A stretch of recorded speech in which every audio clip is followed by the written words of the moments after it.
ಕರ್ತನಾದಿ ಪರಿಶುದ್ಧ ನಾಮಕ್ಕೆ ಸ್ತೋತ್ರ ಉಂಟಾಗಲಿ. ದೇವರ ಮಹಾಕೃಪೆಯಿಂದ ವಾರದ ಮೊದಲನೇ ದಿನ ನಮ್ಮ ಕರ್ತನಾದ ಯೇಸು ಕ್ರಿಸ್ತನನ್ನ ಆತನ ಪ್ರೀತಿ ಆತನ ಕೃಪೆಯನ್ನು ನೆನಪು ಮಾಡಿ ಆತನನ್ನು ಆರಾಧಿಸುವ ಹಾಗೆ ದೇವರು ಶ್ರೇಷ್ಠ ಕೃಪೆಯಿಂದ ನಮ್ಮನ್ನು ನಡೆಸಿದ್ದಕ್ಕಾಗಿ ಆತನಿಗೆ ಸ್ತೋತ್ರ ಸಲ್ಲಿಸುವಂತನಾಗಿದ್ದೇನೆ. ಮತ್ತು ಆತನ ಮಕ್ಕಳಾದ ನಾವು ಆತ್ಮಿಕವಾಗಿ ಬಲಗೊಳ್ಳಲಿಕ್ಕಾಗುವಂತೆ ಆತನ ವಾಕ್ಯಗಳನ್ನು ಸ್ವಲ್ಪ ಹೊತ್ತು ನಾವು ಧ್ಯಾನ ಮಾಡುವ ಹಾಗೆ ಕೃಪೆ ಕೊಟ್ಟಿದ್ದಾನೆ. ಆತನ ಕೃಪೆಯನ್ನು ಹತ್ಕೊಂಡು ಕೆಲವು ವಚನ ಭಾಗಗಳನ್ನು ನಿಮ್ಮ ಮುಂದೆ ಓದಿ ವಿವರಿಸಿ ಹೇಳಲಿಕ್ಕೆ ಪ್ರಯತ್ನ ಮಾಡ್ತೇನೆ.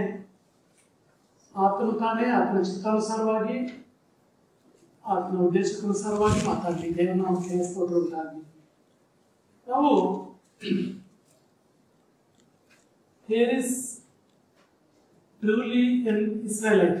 ಈತನು ನಿಜವಾದ ಇಸ್ರಾಯೇಲನು, ಇವನು ನಿಜವಾದ ಇಸ್ರಾಯೇಲನು ಎಂಬಂತ ಅಂಶದ ಕುರಿತಾಗಿ ಒಬ್ಬ ವ್ಯಕ್ತಿಯ ಕುರಿತಾಗಿಯೂ ಮತ್ತು ಕರ್ತನಾದ ಯೇಸು ಕ್ರಿಸ್ತನ ಸಂಗಡ ಆತನು ಮಾಡಿದಂತ ಸಂಭಾಷಣೆಯ ಕುರಿತಾಗಿಯೂ ನಾವು ಕಲಿತಾ ಬರೋಣ. ಕರ್ತನಾದ ಯೇಸು ಕ್ರಿಸ್ತನು ತನ್ನ ಸುವಾರ್ತೆಯನ್ನು ಪ್ರಾರಂಭಿಸಿದಂತ ಆರಂಭಿಕ ದಿನಗಳಲ್ಲಿ ಸುವಾರ್ತೆಯು ಒಬ್ಬರಿಂದ ಒಬ್ಬರಿಗೆ ಹಬ್ಬುತ್ತಾ ಬಂದಂತ ಆ ರೀತಿಯನ್ನು ನಾವು ನೆನೆಸ್ಕೊಳ್ಳುವಾಗ ಅದು ಬಾಯಿಂದ ಬಾಯಿಗೆ, ಒಬ್ಬರಿಂದ ಒಬ್ಬರಿಗೆ ಆತನ ಮಹಿಮೆ, ಆ ಜನರು ಕೇಳಿದಂತಹ ಸಂಗತಿಗಳು, ಆ ಜನರು ನೋಡಿದಂತಹ ಸಂಗತಿಗಳು, ದೇವರಿಂದ ಹೊಂದಿದಂತಹ ಸಂಗತಿಗಳು ಹೀಗೆ ಹಬ್ಬುತ್ತಾ ಬಂದದ್ದನ್ನ ನಾವು ನೋಡ್ತೇವೆ. ಪ್ರಿಯರೇ, ಯೋಹಾನ ಸುವಾರ್ತೆ 1ನೇ ಅಧ್ಯಾಯದ 23ನೇ ವಚನದಲ್ಲಿ ನಾವು ನೋಡ್ತೇವೆ, ಕರ್ತನ ದಾರಿಯನ್ನು ನೆಟ್ಟಗೆ ಮಾಡ್ರಿ ಎಂದು ಅಡವಿಯಲ್ಲಿ ಹೋಗುವವನ ಶಬ್ದವದೆ ಎಂಬುದಾಗಿ. ಈ ವಚನ ಅಥವಾ ಈ ಮಾತು ಯೆಶಾಯನು ಆತನು ತನ್ನ ಪ್ರವಾದನೆಯಲ್ಲಿ ಪ್ರಕಟ ಮಾಡಿದಂತಹ ವಚನ ಭಾಗ ಅದಾಗಿರ್ತದೆ. ಹಾಗೆ ಆ ಶಬ್ದವೇ ನಾನು ಎಂಬುದಾಗಿ ಸ್ನಾನಿಕನಾದ ಯೋಹಾನನು ಉತ್ತರ ಕೊಟ್ಟದ್ದನ್ನು ನಾವು ನೋಡ್ತೇವೆ. ಯೋಹಾನನು ಬರೆದಂತ ಆ ಒಂದು ಪ್ರವಾದನೆ ಸ್ನಾನಿಕನಾದ ಯೋಹಾನನ ಕಾಲದಲ್ಲಿ ಅವನು ಅದನ್ನ ನಾನೇ ಆ ಶಬ್ದ ಎಂಬುದಾಗಿ ಹೇಳುತ್ತಾ ಮುಂದೆ ಬಂದದ್ದನ್ನು ನಾವು ನೋಡ್ತೇವೆ. ಅದೇ ಮುಂದಿನ ವಚನ ಭಾಗಗಳನ್ನು ನಾವು ನೋಡುವಾಗ ಯೋಹಾನನು ತನ್ನ ಕಡೆಗೆ ಬರುವ ಯೇಸುವನ್ನ ನೋಡಿ, ಅಗೋ ಯಜ್ಞಕ್ಕೆ ದೇವರು ನೇಮಿಸಿದ ಕುರಿ, ಲೋಕದ ಪಾಪವನ್ನು ನಿವಾರಣೆ ಮಾಡುವವನು ಅಂದನು. ಕರ್ತನಾದ ಯೇಸು ಕ್ರಿಸ್ತನ ಕುರಿತಾಗಿ ಅವನು ಬೆರಳು ತೋರಿಸಿ ಅಗೋ ಯಜ್ಞಕ್ಕೆ ದೇವರು ನೇಮಿಸಿದ ಕುರಿ ಎಂಬುದಾಗಿ ತಾನು ಏನು ಆ ಪ್ರಕಟಣೆಯನ್ನು ಹೊಂದಿದನೋ ಅದನ್ನ ಜನರ ಮುಂದೆ ಅವನು ಪ್ರಸಿದ್ಧಿ ಮಾಡುವಂಥದ್ದನ್ನ ನಾವು ನೋಡ್ತೇವೆ. ಮತ್ತು ಯೋಹಾನನು ಯೇಸುವನ್ನ ಲೋಕದ ಪಾಪಗಳನ್ನ ನಿವಾರಣೆ ಮಾಡುವುದಕ್ಕಾಗಿ ದೇವರು ನೇಮಿಸಿದಂತ ಯಜ್ಞದ ಕುರಿ ಎಂಬುದಾಗಿ, ಆತನೇ ರಕ್ಷಕನು ಎಂಬುದಾಗಿ, ಆತನೇ ಮೆಸ್ಸಿಯನು ಎಂಬುದಾಗಿಯೂ ಪ್ರಕಟ ಮಾಡುವಂತಹ ಸಂಗತಿಗಳನ್ನ ನಾವು ನೋಡ್ತೇವೆ. ಪ್ರಿಯರೇ, ಹಾಗೆ ಆತನನ್ನ ಇಸ್ರಾಯೇಲರಿಗೆ ಪರಿಚಯ ಮಾಡುವುದಕ್ಕೆ ಸಲುವಾಗಿಯೇ ಯಾವ ಪ್ರವಾದನೆಯ ಗ್ರಂಥದಲ್ಲಿ, ಕೀರ್ತನೆಗಳಲ್ಲಿ ಕರ್ತನಾದ ಯೇಸು ಕ್ರಿಸ್ತನ ಕುರಿತಾಗಿ ದೇವರು ಮುಂದಾಗಿ ತಿಳಿಸ್ತಾ ಬಂದನೋ, ಪ್ರವಾದಿಗಳು ಯಾರ ಕುರಿತಾಗಿ ಮುಂದಾಗಿ ಬರೆದರೋ, ಆತನು ನಮ್ಮ ಮಧ್ಯೆ ಬಂದಾಗ ಆತನನ್ನ ಇಸ್ರಾಯೇಲರಿಗೆ ಈತನೇ ಅವನು ಎಂಬುದಾಗಿ ಪರಿಚಯ ಮಾಡುವುದಕ್ಕೆ ಸಲುವಾಗಿ ಯೋಹಾನನು ಮುಂದೂತನಾಗಿ, ಮುಂದಾಗಿ ಕಳಿಸಲ್ಪಟ್ಟವನಾಗಿ ಬಂದದ್ದನ್ನ ನಾವು ನೋಡ್ತೇವೆ. ಯೋಹಾನನು ನೀರಿನಿಂದ ಸ್ನಾನ ಮಾಡಿಸುವಂತ ಒಂದು ಕಾರ್ಯಕ್ಕಾಗಿ ನೇಮಿಸಲ್ಪಟ್ಟನು. ಯಾತಕ್ಕಾಗಿ?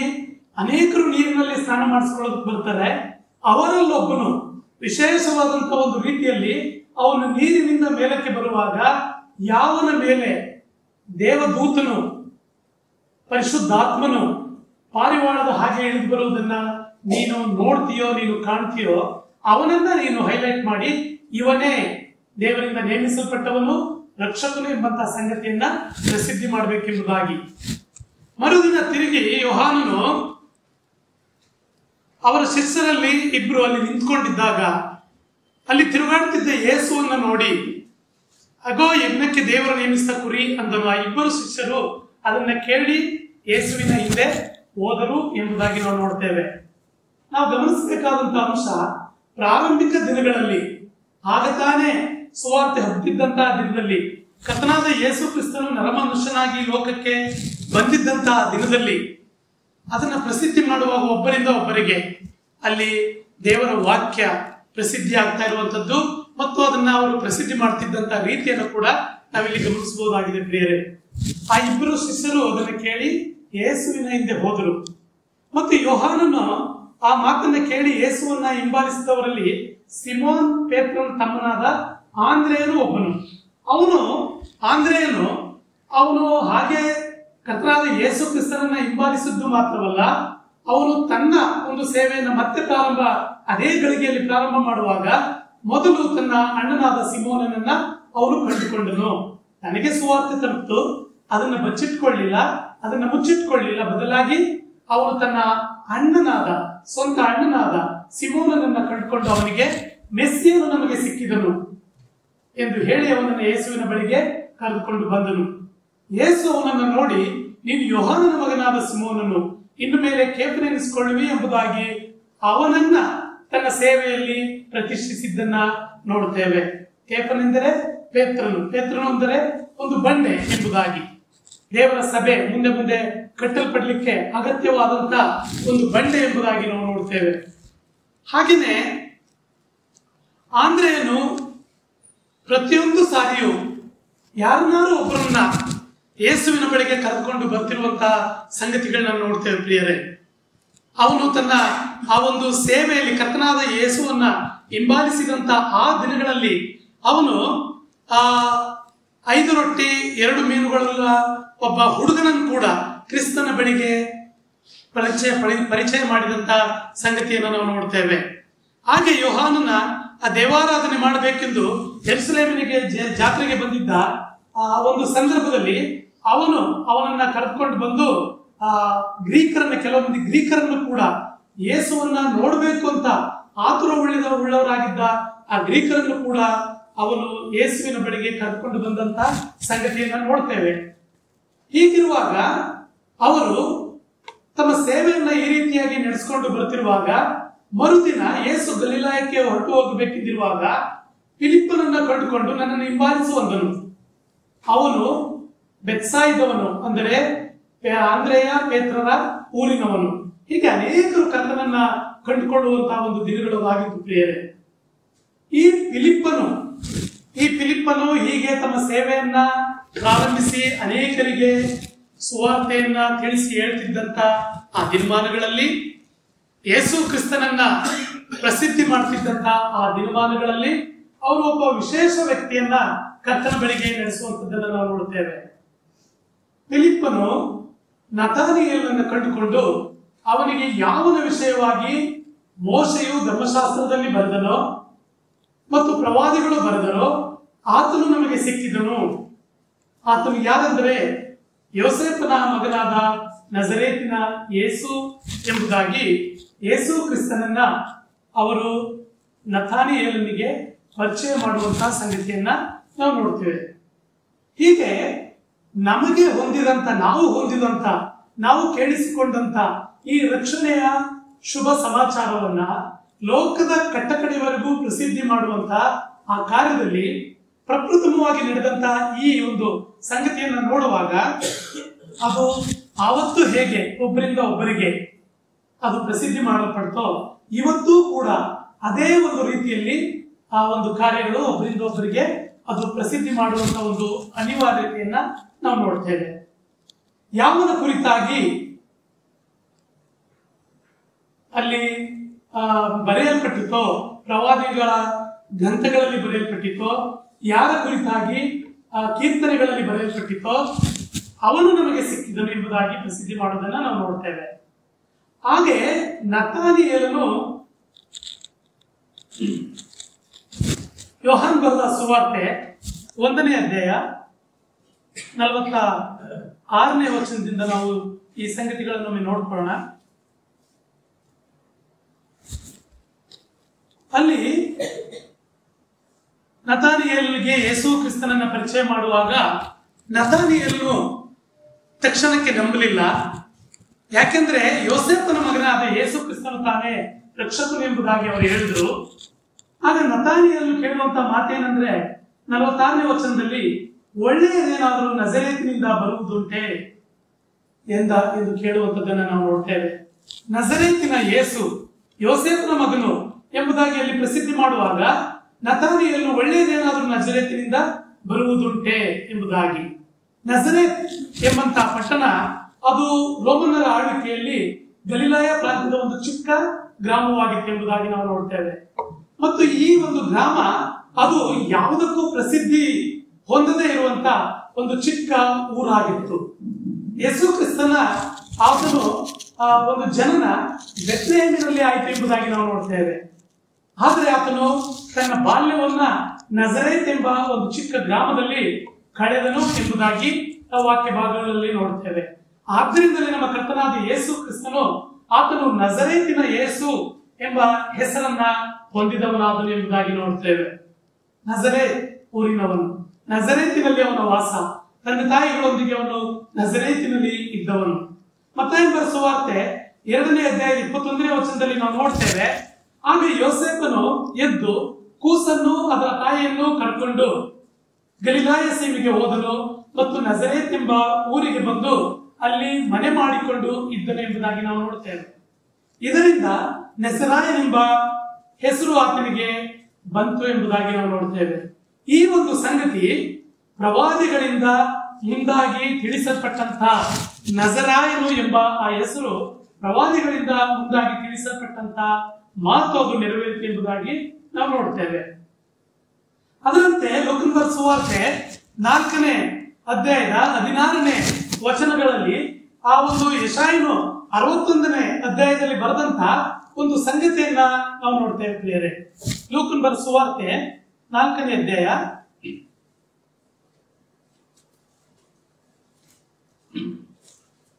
ಲೋಕನ ಸುವಾರ್ತೆ 4ನೇ ಅಧ್ಯಾಯದಲ್ಲಿ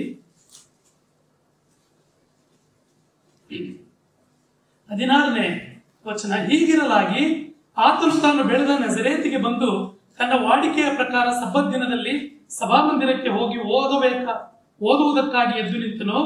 ಆಗ ಅವನು ಓದಿದಂತಹ ಒಂದು ಗ್ರಂಥ ಯೆಶಾಯನ ಪ್ರವಾದನೆಯ ಗ್ರಂಥದ ಸುರುಳಿ ಆತನಿಗೆ ಕೊಡಲ್ಪಟ್ಟಿತು. ಅವನು ಮುಂದಿನ ಭಾಗವನ್ನು ಕಂಡು ಅದನ್ನು ಓದ್ತಾನೆ. ಕರ್ತನ ಆತ್ಮವು ನನ್ನ ಮೇಲೆ ಆದೆ, ಆತನು ನನ್ನನ್ನು ಬಡವರಿಗೆ ಶುಭ ವರ್ತಮಾನವನ್ನ ಸಾರುವುದಕ್ಕೆ ಅಭಿಷೇಕಿಸಿದನು, ಸೆರೆಯವರಿಗೆ ಬಿಡುಗಡೆ ಆಗುವುದನ್ನು, ಕುರುಡರಿಗೆ ಕಂಡು ಬರುವುದನ್ನ ಪ್ರಸಿದ್ಧಿ ಮಾಡುವುದಕ್ಕೂ, ಮನಮುರಿದವರನ್ನು ಬಿಡಿಸಿ ಕಳಿಸುವುದಕ್ಕೂ, ಕರ್ತನು ನೇಮಿಸಿದ ಶುಭ ವರ್ತಮಾನವನ್ನ ಪ್ರಚುರಪಡಿಸುವುದಕ್ಕೂ ಆತನು ನನ್ನನ್ನ ಕಳಿಸಿದ್ದಾನೆ ಎಂಬಂತ ಸಂಗತಿಯನ್ನ ಓದುವುದನ್ನು ನೋಡ್ತಿರ್ತೇವೆ. ಅಲ್ಲಿ good news to the poor, freedom to the captives, recovery of sight to the blind ಎಂಬುದಾಗಿ ನಾವು ನೋಡ್ತೇವೆ. ಹೀಗೆ ದೇವರ ರಾಜ್ಯವು ಅಲ್ಲಿ ಪ್ರಸಿದ್ಧಿ ಮಾಡಲ್ಪಡುವಂತಹ ಸಂಗತಿಯನ್ನು ನಾವು ನೋಡ್ತೇವೆ. ಅವರು ಆತನನ್ನ ಈ ರೀತಿಯಾಗಿ ಕೇಳಿ ನೋಡುವಾಗ ಎಲ್ಲರ ಕಣ್ಣುಗಳು ಆತನ ಮೇಲೆ ನೆಟ್ಟಿತ್ತು ಮತ್ತು ಅವರಿಗೆ ಈ ವಿಷಯದ ಕುರಿತಾಗಿ ಸಂತೋಷವಾಯಿತು ಎಂಬುದಾಗಿ ನಾವು ನೋಡ್ತೇವೆ. ಯಾರ ಕುರಿತಾಗಿ? ಆ ಬಡವರಿಗೆ ಸುವಾರ್ತೆ ಮತ್ತು ಆ ಒಂದು ಸೆರೆಯಲ್ಲಿರುವವರಿಗೆ ಬಿಡುಗಡೆ, ಕುರುಡನ್ನು ನೋಡುವಂತಹ ಸಂಗತಿ ಪ್ರಸಿದ್ಧಿ ಮಾಡಲ್ಪಡುವಾಗ, ಹೀಗೆ ನೀವು ಈ ವಾಕ್ಯವನ್ನು ನಿನ್ನಿಂದ ಕೇಳಿಸಿಕೊಳ್ಳುವಾಗ ಪ್ರವಾದಿಗಳು ಬರೆದಂತಹ ಆ ಸಂಗತಿ ಅದು ನೆರವೇರಿತು ಎಂಬುದಾಗಿ ನೋಡ್ತೇವೆ. ಕರ್ತನಾದ ಯೇಸು ಕ್ರಿಸ್ತನ ಮೇಲೆ ಅವರ ಕಣ್ಣುಗಳು ನೆಟ್ಟಲ್ಪಟ್ಟದ್ದಾಗಿ ಅವರಿಗೆ ಸಂತೋಷವಾಯಿತು. ಯೋಸೇಫನ ಮಗನಾದ ಯೇಸು ಕ್ರಿಸ್ತನ ವಿಷಯವಾದ ಕುರಿತು ಅವರು ಕೇಳಿ ಸಂತೋಷವಾಯಿತು. ಆದರೆ ಮುಂದೆ ಅವರು ಆ ವಿಷಯದ ಬಗ್ಗೆ ಕೇಳುವಾಗ ಅಲ್ಲಿ ನಾವು ಯೆಶಾಯನ ಗ್ರಂಥದಲ್ಲಿ ಕೂಡ ನಾವು ನೋಡ್ತೇವೆ, ಅಥವಾ ಇದೇ ಒಂದು ಸಂಗತಿಯಲ್ಲಿ ನಾವು ನೋಡುವಾಗ ಈ ಸುವಾರ್ತೆ, ಈ ರಕ್ಷಣೆ, ಈ ಬಿಡುಗಡೆ ಇದು ಸಾರಲ್ಪಟ್ಟಂತಹ ಸಂಗತಿ ಒಂದು ವೇಳೆ ಅದು ಸ್ವಂತ ಊರಿನಲ್ಲಿ ತಿರಸ್ಕಾರ ಹೊಂದಲ್ಪಡುತ್ತದೆ. ಯಾವ ಪ್ರವಾದಿಗಳಾದರೂ ಕೂಡ, ಯಾವ ಸೇವಕನಾದರೂ ಕೂಡ ಅವನಿಗೆ ಸ್ವಂತ ಊರಿನಲ್ಲಿ ಮರ್ಯಾದೆ ಇಲ್ಲ, ಅದು ತಿರಸ್ಕರಿಸಲ್ಪಡುವಂತಹ ಸಂಗತಿಯಾಗಿದೆ ಎಂಬುದಾಗಿ ಅವನು ಹೇಳುವಾಗ ಆ ಊರಿನ ಜನ ಮತ್ತೊಮ್ಮೆ ಯಾವ ಯೋಸೇಫನ ಮಗನ ಕುರಿತಾಗಿ ಸಂತೋಷ ಪಟ್ಟರೋ ಅವನನ್ನ ಕುರಿತು ದ್ವೇಷಿಸುವುದನ್ನ ನಾವು ನೋಡ್ತೇವೆ. ಯಾಕೆಂದ್ರೆ ಮುಂದೆ ಅಲ್ಲಿ ನಾವು ನೋಡ್ತೇವೆ, ಇಸ್ರೇಲ್ ಜನರಲ್ಲಿ ಎಷ್ಟೋ ಮಂದಿ ವಿಧವೆಯರಿದ್ರು ಕೂಡ ಅವನು ದೂರದ ಊರಿಗೆ ಕಳಿಸಲ್ಪಟ್ಟನು. ಯಾರು? ಎಲಿಯನು ಎಂಬುದಾಗಿ ನಾವು ನೋಡ್ತೇವೆ. ಅದೇ ರೀತಿಯಾಗಿ ಮುಂದೆ ಇಸ್ರಾಯೇಲ್ ಜನರೊಳಗೆ ಎಷ್ಟೋ ಮಂದಿ ಕುಷ್ಠರೋಗಿಗಳಿದ್ರು ಕೂಡ ಅವರಲ್ಲಿ ಒಬ್ಬನಾದ್ರೂ ಶುದ್ಧವಾಗದೆ ಸುರಿಯ ದೇಶದವನಾದ ನಾಮಾನನು ಶುದ್ಧನಾದನು ಎಂಬುದಾಗಿ ನಾವು ನೋಡುವಾಗ ಅನ್ಯ ದೇಶದವರಿಗೆ ಈ ಸುವಾರ್ತೆ ಎಕ್ಸ್ಟೆಂಡ್ ಆಗಿದೆ, ಅದು ಪ್ರಸಿದ್ಧಿ ಮಾಡಲ್ಪಡುತ್ತದೆ, ವಿಸ್ತಾರವಾಗಿದೆ ಎಂಬುದಾಗಿ ಹೇಳುವಾಗ ಅವರು ಅವನನ್ನು ಕೊಲ್ಲುವುದಕ್ಕಾಗಿ ನೂಕಿಕೊಂಡು ಹೋಗಿ ಕೊಲ್ಲುವುದಕ್ಕಾಗಿ ಪ್ರಯತ್ನ ಮಾಡಿದ್ರು ಎಂಬುದಾಗಿ ನಾವು ನೋಡ್ತೇವೆ. ಯಾರು? ನಜರೇತಿನವರು. ಹೀಗೆ ನಜರೇತ್ ಎಂಬಂತ ಊರು ಯಾವಾಗಲೂ ಒಂದು ವಿವಾದಾಸ್ಪದವಾದಂತಹ ಒಂದು ರೀತಿಯಲ್ಲಿ ಇರುವಂತದ್ದಾಗಿದೆ. ಆದ್ರಿಂದಲೇ ನತಾನಿಯೇಲನು ಒಳ್ಳೆಯದೇನಾದ್ರೂ ನಜರೇತಿನಿಂದ ಬರುವುದುಂಟೆ ಎಂಬುದಾಗಿ ಹೇಳುವುದನ್ನು ನಾವು ಕೇಳ್ತೇವೆ. ಅಪೊಸ್ತಲರ ಕೃತ್ಯ 2ನೇ ಅಧ್ಯಾಯದಲ್ಲಿ ಕೂಡ ನಾವು ನೋಡ್ತೇವೆ, ಇಸ್ರಾಯೇಲ್ ಜನರೇ ನನ್ನ ಮಾತುಗಳನ್ನು ಲಾಲಿಸಿರಿ, ನಜರೇತಿನ ಯೇಸು ಇದ್ದನಲ್ಲ, ದೇವರು ಆತನ ಕೈಯಿಂದ ಮಹತ್ವಗಳನ್ನು ಅದ್ಭುತಗಳನ್ನು ಸೂಚಕ ಕಾರ್ಯಗಳನ್ನು ನಡೆಸಿ ಆತನನ್ನ ತನಗೆ ಮೆಚ್ಚುಗೆಯಾದವನೆಂದು ನಿಮಗೆ ತೋರಿಸಿಕೊಟ್ಟನು ಎಂಬುದಾಗಿ. ನಜರೇತಿನ ಯೇಸು ದೇವರಿಗೆ ಮೆಚ್ಚುಗೆಯಾದವನಾಗಿ ಅಲ್ಲಿ ಇರುವಂತದ್ದನ್ನ ನಾವು ನೋಡ್ತೇವೆ. ದೇವರ ಚಿತ್ತವನ್ನ ನೆರವೇರಿಸುವಂತ ಮಗನಾಗಿ ಅಲ್ಲಿ ಇರುವುದನ್ನ ನಾವು ನೋಡ್ತೇವೆ. ಹಾಗೆ ಯೋಹಾನನ ಸುವಾರ್ತೆ 18ನೇ ಅಧ್ಯಾಯದ 5ನೇ ವಚನದಲ್ಲಿ ಕೂಡ ಕರ್ತನಾದ ಯೇಸು ಕ್ರಿಸ್ತನನ್ನ ಹಿಡ್ಕೊಡುವ ಸಂದರ್ಭದಲ್ಲಿ ನೀವು ಯಾರನ್ನ ಹುಡುಕುತ್ತೀರಿ ಎಂಬುದಾಗಿ ಯೇಸು ಅವರನ್ನ ಕೇಳಿದ್ರು, ಯೂದನ ಸಂಗಡ ಬಂದಂತ ಆ ಒಂದು ಸೈನ್ಯವನ್ನ, ಸಿಪಾಯಿಗಳನ್ನ. ಅದಕ್ಕೆ ಅವರು ನಜರೇತಿನ ಯೇಸುವನ್ನ ಹುಡುಕುತ್ತೇವೆ ಎನ್ನಲು ಅವನು ನಾನೇ ಅವನು ಎಂಬುದಾಗಿ ಹೇಳಿದ್ದನ್ನ ನಾವು ನೋಡ್ತೇವೆ. ನಜರೇತಿನಿಂದ ಬಂದಂತಹ ಯೇಸು ಕ್ರಿಸ್ತನು ತಾನೇ ರಕ್ಷಕನಾಗಿದ್ದಾನೆ, ದೇವರ ಚಿತ್ತವನ್ನ ನೆರವೇರಿಸುವಂತ ಯಜ್ಞದ ಕುರಿಯಾಗಿದ್ದಾನೆ ಎಂಬಂತ ಸಂಗತಿಯನ್ನು ನಾವು ನೋಡ್ತೇವೆ ಪ್ರಿಯರೇ. 47ನೇ ವಚನದಲ್ಲಿ ಕೂಡ ನಾವು ನೋಡುವಾಗ, ಮುಂದೆ 47ನೇ ವಚನವನ್ನ ನಾವು ನೋಡುವಾಗ, ಯೇಸು ತನ್ನ ಕಡೆಗೆ ಬರುವ ನತಾನಿಯೇಲನನ್ನ ಕಂಡು ಅವನ ವಿಷಯವಾಗಿ, ಇಗೋ ಇವನು ನಿಜವಾದ ಇಸ್ರಾಯೇಲನು, ಇವನಲ್ಲಿ ಕಪಟವಿಲ್ಲ ಅಂದನು. ಮುಂದೆ ಯೇಸು ಕ್ರಿಸ್ತನನ್ನ ಈ ರೀತಿಯಾಗಿ ಧ್ಯಾನ ಮಾಡುತ್ತಿರುವಾಗ ಆತನು ನತಾನಿಯೇಲನ ಕುರಿತಾಗಿ, ಇವನು ನಿಜವಾದ ಇಸ್ರಾಯೇಲನು, ಇವನಲ್ಲಿ ಕಪಟವಿಲ್ಲ ಎಂಬುದಾಗಿ ಹೇಳುವಂತಹ ಸಂಗತಿಯನ್ನ ನಾವು ನೋಡ್ತೇವೆ ಪ್ರಿಯರೇ. ಯೇಸು ನತಾನಿಯೇಲನನ್ನ ಈ ಮುಂಚೆ ಎಂದೂ ಕೂಡ ನೋಡಿರಲಿಲ್ಲ, ಯಾವತ್ತೂ ಕೂಡ ಭೇಟಿ ಮಾಡಿರಲಿಲ್ಲ. ಆದರೆ ನತಾನಿಯೇಲನ ಕುರಿತಾಗಿ ಇವನು ನಿಜವಾದ ಇಸ್ರಾಯೇಲ್ ಎಂಬುದಾಗಿ ಹೇಳೋದನ್ನ ನೋಡ್ತೇವೆ. ಸರ್ವಜ್ಞಾನಿಯಾದಂತ ಕರ್ತನಾದ ಯೇಸು ಕ್ರಿಸ್ತನಿಗೆ ಎಲ್ಲರ ಬಗ್ಗೆಯೂ ತಿಳಿದಿರುವುದನ್ನ ನಾವು ಈ ಮೂಲಕ ತಿಳ್ಕೊಳ್ತೇವೆ. ಕರ್ತನ ಈ ಮಾತು, ದೇವರು ಹೊರಗಿನ ತೋರಿಕೆಯನ್ನ ನೋಡುವವನಲ್ಲ, ಅವನು ಪ್ರತಿ ಮನುಷ್ಯನ ಆಂತರ್ಯವನ್ನ ನೋಡುವಂತವನಾಗಿದ್ದಾನೆ ಎಂಬ ಒಂದು ಸಂಗತಿಯನ್ನು ನಮಗೆ ಅದು ತಿಳಿಸಿಕೊಡುವಂತದ್ದಾಗಿದೆ ಪ್ರಿಯರೇ. ಈ ವಾಕ್ಯವು ನತಾನಿಯೇಲನ ಕುರಿತಾಗಿ ಅವನ ಪ್ರಾಮಾಣಿಕತೆಯನ್ನ ಮತ್ತು ಯಥಾರ್ಥತೆಯನ್ನ ಎತ್ತಿಡಿಯುವಂತದ್ದಾಗಿದೆ. ಆದ್ರಿಂದಲೇ ಯೇಸು ಕರ್ತನು ಹೇಳುವಂತವನಾಗಿದ್ದಾನೆ, ಇವನು ನಿಜವಾದ ಇಸ್ರಾಯೇಲನು, ಇವನಲ್ಲಿ ಕಪಟವಿಲ್ಲ ಎಂಬುದಾಗಿ. ಇವನಲ್ಲಿ ಕಪಟವಿಲ್ಲ ಎಂಬುದಾಗಿ ಕರ್ತನಾದ ಯೇಸು ಕ್ರಿಸ್ತನ ನತಾನಿಯೇಲನ ಕುರಿತಾಗಿ ಹೇಳುವಾಗ ಅವನಲ್ಲಿ ಮೋಸವಿಲ್ಲ, ಅವನಲ್ಲಿ ವಂಚನೆ ಇಲ್ಲ. ಕಪಟ ಎಂಬುದಾಗಿ ನಾವು ನೋಡುವಾಗ ಹೊರಗೊಂದು ಒಳಗೊಂದು ಇರುವಂತಹ ಒಂದು ಆಲೋಚನೆಗಳು, ಯಾವುದರಲ್ಲಿಯೂ ಕೂಡ ಯಥಾರ್ಥವಿಲ್ಲದಂತ ಒಂದು ಸ್ಥಿತಿ. ಆದ್ರೆ ಇವನಲ್ಲಿ ಕಪಟವಿಲ್ಲ ಎಂಬುದಾಗಿ ನಾವು ನೋಡುವಾಗ ರೋಮನ್ದವರು ಬರೆದ ಪತ್ರಿಕೆ 2ನೇ ಅಧ್ಯಾಯದಲ್ಲಿ ನಾವು ನೋಡ್ತೇವೆ, ಹೊರಗೆ ಮಾತ್ರ ಯಹೂದ್ಯನಾಗಿರುವವನು ಯಹೂದ್ಯನಲ್ಲ, ಆದ್ರೆ ಒಳಗೆ ಯಹೂದ್ಯನಾಗಿರುವಂತವನೇ ನಿಜವಾದ ಯಹೂದ್ಯನು ಎಂಬುದಾಗಿ ನಾವು ನೋಡ್ತೇವೆ. ತೋರಿಕೆಯ ಕ್ರೈಸ್ತತ್ವ ಅಥವಾ ಆಂತರ್ಯದಲ್ಲಿ ನಿಜವಾದ ಕ್ರೈಸ್ತತ್ವ ಇದರಲ್ಲಿ ನಮಗೆ ಕಂಡು ಬರುವಂತದ್ದಾಗಿದೆ ಪ್ರಿಯರೇ. ಸಭೆಯ ಒಳಗಡೆ ಒಂದು ರೀತಿಯಾದಂತಹ ಒಂದು ಜೀವನ, ಸಭೆಯ ಹೊರಗಡೆ ಲೋಕದಲ್ಲಿ ಒಂದು ರೀತಿಯಾದಂತಹ ಒಂದು ಜೀವನ ನಮ್ಗೆ ಇರಬಾರದು ಎಂಬಂತಹ ಸಂಗತಿಯನ್ನ ಈ ಒಂದು ಕಪಟ ಅವನಲ್ಲಿ ಇಲ್ಲ ಎಂಬುದಾಗಿ ಹೇಳೋದ್ರ ಮೂಲಕ ನಾವು ಎಚ್ಚರಿಸಿಕೊಳ್ಬೇಕಾಗಿದೆ ಪ್ರಿಯರೇ.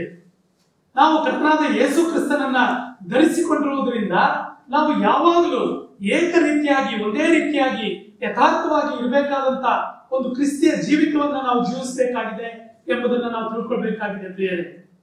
ಕ್ರೈಸ್ತತ್ವ ದೇವರ ಮುಂದೆ ನಾವು ಯಥಾರ್ಥವಾಗಿ ನಿಲ್ಬೇಕಾಗಿದೆ. ಯಾಕೆಂದ್ರೆ ನಾವು ಹೇಗೆ ಆತನ ಮುಂದೆ ನಿಂತಿದ್ರೂ ಕೂಡ ನಮ್ಮ ಆಂತರ್ಯವನ್ನ ನೋಡುವಂತ ದೇವರಿಗೆ ಎಲ್ಲವೂ ತಿಳಿದದ್ದ ಆಗಿರೋದ್ರಿಂದ ನಾವು ಆತನ ಮುಂದೆ ಯಾವುದನ್ನು ಕೂಡ ಮುಚ್ಚಿಡ್ಲಿಕ್ಕೆ ಬಚ್ಚಿಡ್ಲಿಕ್ಕೆ ಸಾಧ್ಯವೇ ಇಲ್ಲ ಎಂಬುದನ್ನ ನಾವು ತಿಳ್ಕೊಳ್ಬೇಕಾಗಿದೆ. ಕೀರ್ತನೆಗಳ ಗ್ರಂಥ 32ನೇ ಅಧ್ಯಾಯದ 2ನೇ ವಚನದಲ್ಲಿ ನಾವು ನೋಡ್ತೇವೆ, ಯಾವನ ಹೃದಯದಲ್ಲಿ ಕಪಟ ಇರುವುದಿಲ್ಲವೋ ಅವನೇ ಧನ್ಯನು ಎಂಬುದಾಗಿ. ಕ್ರಿಸ್ತಿಯ ಜೀವಿತ ಯಾವಾಗಲೂ ಕೂಡ ಒಂದು ಧನ್ಯತೆಯ ಜೀವಿತವಾಗಿದೆ ಪ್ರಿಯರೇ. ಯಾಕೆಂದ್ರೆ ಈ ಲೋಕದಲ್ಲಿ ಕರ್ತನಾದ ಯೇಸು ಕ್ರಿಸ್ತನನ್ನ ಹಿಂಬಾಲಿಸುವುದಕ್ಕಾಗಿ ಕರೆಯಲ್ಪಟ್ಟಂತ ನಾವು ಒಂದು ಸ್ವಲ್ಪ ದೂರದ ನಂತರ, ಸ್ವಲ್ಪ ಕಾಲದ ನಂತರ ಈ ಲೋಕದಲ್ಲಿ ಶಾಶ್ವತವಾಗಿ ಉಳಿಸಲ್ಪಡುವ ಒಂದು ಜೀವಿತವಲ್ಲ ಇದು. ಅಥವಾ ಸ್ವಲ್ಪ ಕಾಲದ ನಂತರ ಕೈ ಬಿಡಲ್ಪಡುವಂತ, ಮುಗಿದು ಹೋಗುವಂತ ಒಂದು ಆತ್ಮಿಕ ಜೀವಿತವಲ್ಲ ಪ್ರಿಯರೇ. ನಮಗೆ ನಿತ್ಯತ್ವ ವಾಗ್ದಾನ ಮಾಡಲ್ಪಟ್ಟಿದೆ ಪ್ರಿಯರೇ.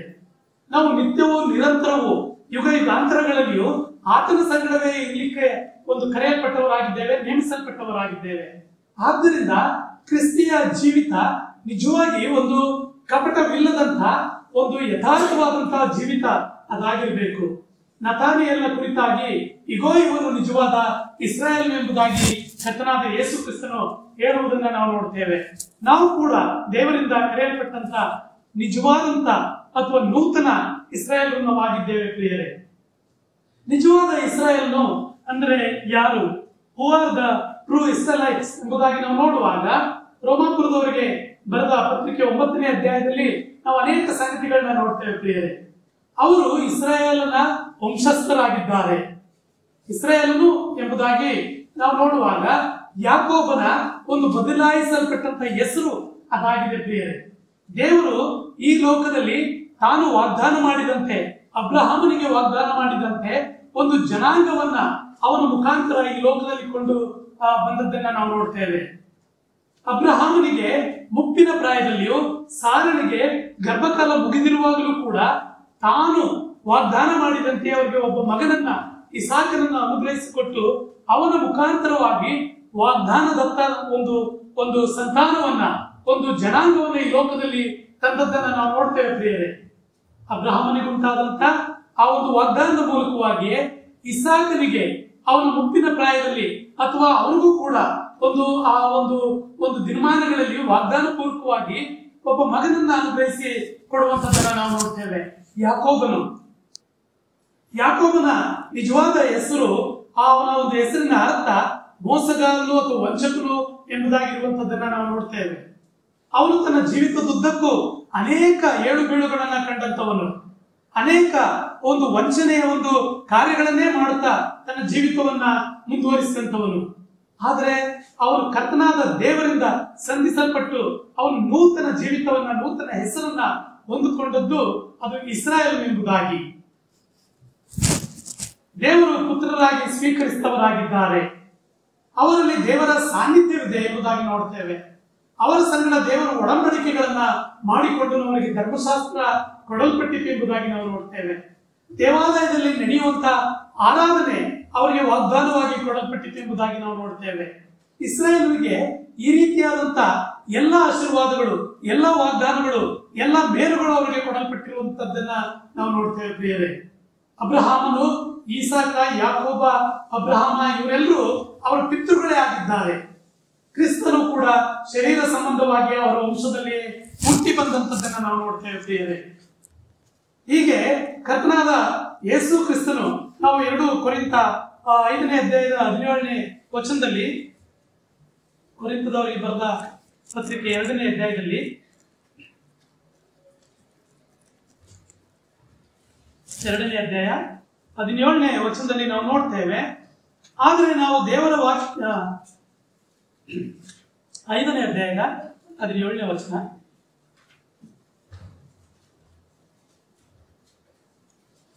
ಹೀಗಿರಲಾಗಿ ಯಾವನಾದರೂ ಕ್ರಿಸ್ತನಲ್ಲಿದ್ದರೆ ಅವನು ನೂತನ ಸೃಷ್ಟಿಯಾದನು, ಇಗೋ ಪೂರ್ವ ಸ್ಥಿತಿ ಹೋಗಿ ಎಲ್ಲವೂ ನೂತನವಾಯಿತು, ಇದೆಲ್ಲವೂ ದೇವರಿಂದಲೇ ಉಂಟಾದದ್ದು. ಆತನು ಕ್ರಿಸ್ತನ ಮೂಲಕ ನಮ್ಮನ್ನು ತನಗೆ ಸಮಾಧಾನ ಪಡಿಸಿಕೊಂಡು ಸಮಾಧಾನದ ವಿಷಯವಾದ ಸೇವೆಯನ್ನ ನಮಗೆ ಅನುಗ್ರಹಿಸಿದ್ದಾನೆ ಎಂಬುದಾಗಿ ನಾವು ನೋಡ್ತೇವೆ. ಹೀಗೆ ಆ ಕ್ರಿಸ್ತನ ಮುಖಾಂತರವಾಗಿ ನಮ್ಮನ್ನು ಕೂಡ ಆತನು ನೂತನ ಇಸ್ರಾಯೇಲರನ್ನಾಗಿ ಆರಿಸಿಕೊಂಡಂತಹ ಸಂಗತಿಯನ್ನ ನಾವು ನೋಡ್ತೇವೆ. ಅದೇ ರೀತಿಯಾಗಿ 2ನೇ ಕೊರಿಂಥ 5ನೇ ಅಧ್ಯಾಯದ 21ನೇ ವಚನದಲ್ಲಿ ಕೂಡ ನಾವು ನೋಡುವಾಗ 21ನೇ ವಚನದಲ್ಲಿ ನಾವು ನೋಡ್ತೇವೆ, ನಾವು ಆತನಲ್ಲಿ ದೇವರಿಗೆ ಸಮರ್ಪಕರಾದ ನೀತಿ ಸ್ವರೂಪಿಗಳಾಗುವಂತೆ ದೇವರು ಪಾಪ ಜ್ಞಾನವಿಲ್ಲದ ಆತನನ್ನ ಪಾಪ ಸ್ವರೂಪಿಯಾಗಿ ಮಾಡಿದನು ಎಂಬುದಾಗಿ ನಾವು ನೋಡ್ತೇವೆ. ಕರ್ತನಾದ ಯೇಸು ಕ್ರಿಸ್ತನ ಮೂಲಕವಾಗಿ ನಮ್ಮನ್ನ ಕೂಡ ಯಾವ ಇಸ್ರಾಯೇಲರು ಎಂಬುದಾಗಿ ಆ ಒಂದು ವಾಗ್ದಾನ ಮಾಡಿದ ಜನಾಂಗವಿತ್ತೋ ಅದರಂತೆ ನಮ್ಮನ್ನು ಕೂಡ ಆತನು ಆರಿಸಿಕೊಂಡದ್ದನ್ನ ನಾವು ನೋಡ್ತೇವೆ.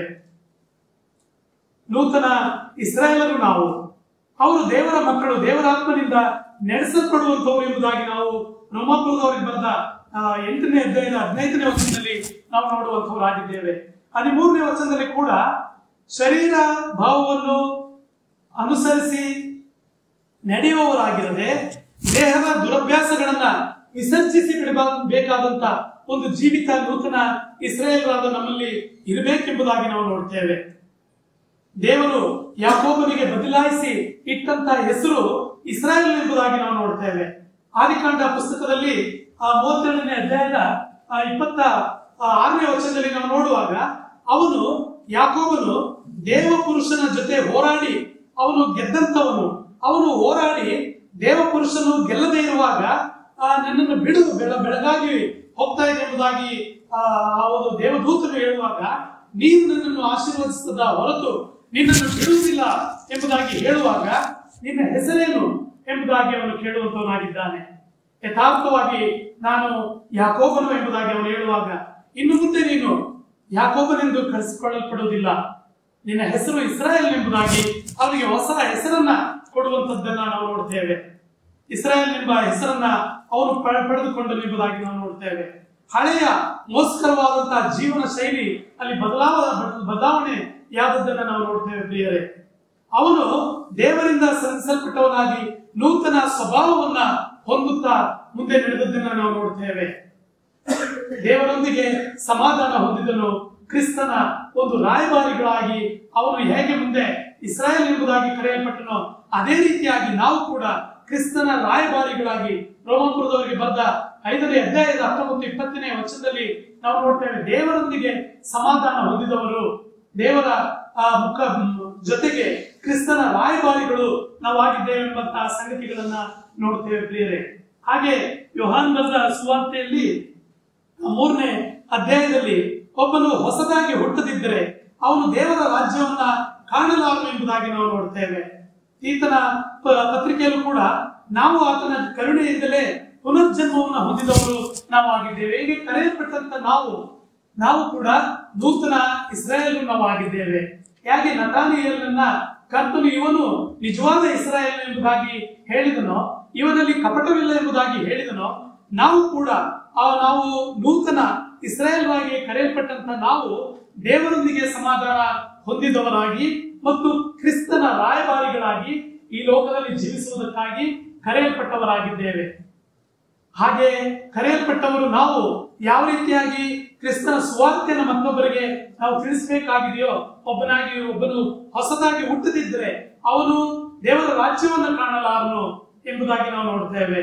ಆತನ ಕರುಣೆಯಿಂದಲೇ ನಾವೊಬ್ಬೊಬ್ರು ಕೂಡ ನೂತನ ಜೀವಿತವನ್ನ ಅಥವಾ ಪುನರುತ್ಥಾನ ಹೊಂದಿದಂತಹ ಒಂದು ಜೀವಿತವನ್ನ ನಾವು ಪಡೆದವರಾಗಿ ಮುಂದೆ ಸಾಗಬೇಕಾಗಿದೆ ಪ್ರಿಯರೇ. ಅದೇ ರೀತಿಯಾಗಿ ನಾವು ಮುಂದಿನ ವಚನ ಭಾಗವನ್ನು ನಾವು ನೋಡುವಾಗ ಯೋಹಾನ್ ಬರೆದ ಸುವಾರ್ತೆ 1ನೇ ಅಧ್ಯಾಯದ 48ನೇ ವಚನದಲ್ಲಿ ನತಾನಿಯೇಲನು ಕೇಳುವಂತದ್ದನ್ನ ನೋಡ್ತೇವೆ. ಅವನು ಕರ್ತನನ್ನ ಪರೀಕ್ಷಿಸಿ ತಿಳ್ಕೊಂಡಂತದ್ದನ್ನ ನಾವು ನೋಡ್ತೇವೆ. ನನ್ನನ್ನು ನೀನು ಹೇಗೆ ಬಲ್ಲೆ ಎಂಬುದಾಗಿ ಕೇಳುವಂತದ್ದನ್ನ. ಫಿಲಿಪ್ಪನು ನಿನ್ನನ್ನು ಕರೆಯುವುದಕ್ಕಿಂತ ಮುಂಚೆ ಈ ಅಂಜೂರದ ಮರದ ಕೆಳಗೆ ಇದ್ದಾಗ ನಿನ್ನನ್ನ ನೋಡಿದನು ಎಂಬುದಾಗಿ ಕರ್ತನು ಹೇಳುವಂತದ್ದನ್ನ ನಾವು ನೋಡ್ತೇವೆ. ಕರ್ತನು ಹೇಳುವಂತ ಮಾತು, ನೀನು ಅಂಜೂರದ ಮರದ ಕೆಳಗೆ ಇದ್ದಾಗ ನಿನ್ನನ್ನ ನೋಡಿದೆನು ಎಂಬುದಾಗಿ. ಈ ವಾಕ್ಯ ಭಾಗವು ಕರ್ತನಾದ ಯೇಸು ಕ್ರಿಸ್ತನ ದೈವಿಕ ಜ್ಞಾನವನ್ನ ಅದು ನಮಗೆ ತಿಳಿಸಿ ಕೊಡುವಂತದ್ದಾಗಿದೆ ಪ್ರಿಯರೇ. ನಮ್ಮನ್ನ ಜಗದೋತ್ಪತ್ತಿಗಿಂತ ಮುಂಚೆ ಆತನು ಆರಿಸಿ ತೆಗೆದುಕೊಂಡಂತಹ ಸಂಗತಿಗಳನ್ನ ಈ ವಾಕ್ಯ ಭಾಗದಲ್ಲಿ ನಾವು ನೋಡ್ತೇವೆ. ಕರ್ತನು ನಮ್ಮೆಲ್ಲಾ ಸ್ಥಿತಿಗತಿಗಳನ್ನ ಬಲ್ಲವನಾಗಿದ್ದಾನೆ ಎಂಬುದಾಗಿ ನಾವು ತಿಳ್ಕೊಳ್ತೇವೆ. ಅಂಜೂರದ ಮರದ ಕೆಳಗೆ ನತಾನಿಯೇಲನು ಅವನು ಕುಳಿತಿರುವಾಗ ಅವನು ಬಹಳ ದುಃಖದಲ್ಲಿಯೂ ಮನಗುಂದಿದವನಾಗಿಯೂ ಅಲ್ಲಿ ಆ ಮರದ ಕೆಳಗೆ ಕುಳಿತಿದ್ದನು ಎಂಬುದಾಗಿ ನಾವು ಗ್ರಹಿಸಿಕೊಳ್ತೇವೆ. ನತಾನಿಯೇಲನು ಆ ಇಸ್ರಾಯೇಲರ ಆ ಮಧ್ಯದಲ್ಲಿ ನಿಜವಾಗಿ ಅವನು ಬಹಳ ಬುದ್ಧಿವಂತನಾದಂತ ಮನುಷ್ಯನವನಾಗಿದ್ದನು. ಅವನು ಆ ಒಂದು ಉತ್ತಮವಾದಂತ ಒಂದು ಆರ್ಕಿಟೆಕ್ಟ್ ಕೆಲಸ ಕಾರ್ಯಗಳನ್ನ ಅವನು ನಿರ್ವಹಿಸುತ್ತಿದ್ದಂಥವನು ಎಂಬುದಾಗಿ ನಾವು ಅನೇಕ ಒಂದು ಸಂಗತಿಗಳ ಮೂಲಕ ನಾವು ತಿಳ್ಕೊಳ್ತೇವೆ. ಇಂಥ ಒಬ್ಬ ವ್ಯಕ್ತಿ ಅನೇಕ ಆಲೋಚನೆಗಳುಳ್ಳವನಾಗಿ ಆ ಒಂದು ಅಂಜೂರದ ಮರದ ಕೆಳಗೆ ಕುಳಿತುಕೊಂಡು ಬಹಳ ಚಿಂತಾಕ್ರಾಂತನಾಗಿ ಅವನಿರುವಾಗ ಎಂತ ಪರಿಸ್ಥಿತಿಯಲ್ಲಿಯೂ ಕರ್ತನು ಅವನನ್ನ ಕೈ ಬಿಡದೆ ಜೀವನದ ಎಂತ ಆಗುಹೋಗುಗಳಲ್ಲಿಯೂ ಕೂಡ ಆತನು ಕೈ ಬಿಡದೆ ಅವನನ್ನ ಕಂಡುಕೊಂಡದ್ದನ್ನ ನಾವು ನೋಡ್ತೇವೆ ಪ್ರಿಯರೇ.